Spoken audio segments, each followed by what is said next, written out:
Mr. Luetkemeyer from Missouri, welcome. Thank you, Mr. Chairman, and thank Ranking Member Carnahan as well for holding what I believe is an extremely important hearing.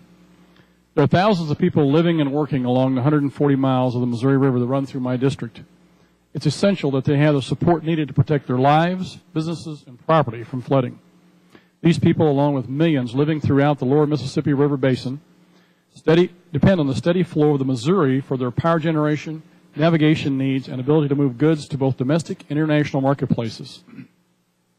This summer, a high Missouri River and full reservoirs served as a prescription for disaster, resulting in a devastating flood that impacted hundreds of families and businesses that call the banks of the river home.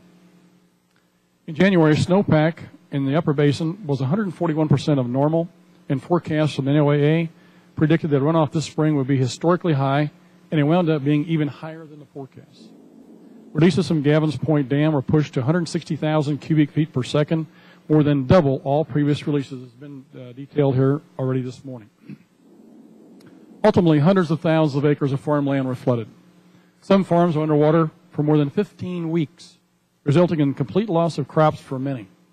According to a recent study conducted by the University of Missouri, more than 207,000 acres of cropland were destroyed in 24 Missouri counties alone, resulting in nearly $176 million in lost revenue.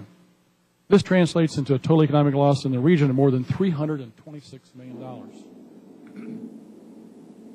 To address this levee damage, the Corps says they won't have the funding necessary to rebuild the levees to pre-flood levels. However, one can't help but take notice of the significant disparity of funding for habitat restoration and land acquisition, and then the funding dedicated to operations and maintenance. Mr. Graves has a bill that points this out and addresses this issue. There's a tremendous emphasis right now that's been placed on habitat restoration and compliance with the Endangered Species Act instead of the protection of life and property. We think this needs to be prioritized. It's obvious the Corps is juggling too many competing interests, and again, Mr. King has a bill also that addresses this issue.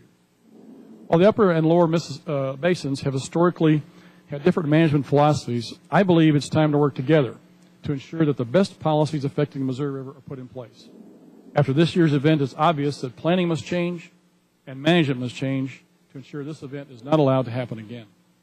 Flood control must be the Corps' primary objective in managing the river, and levee repair and reconstruction must be a priority. I urge the committee's consideration of these and all the other members that are here today, their comments, and to take action. Mr. Chairman, with that I yield back. Thank you for the opportunity to be here this morning.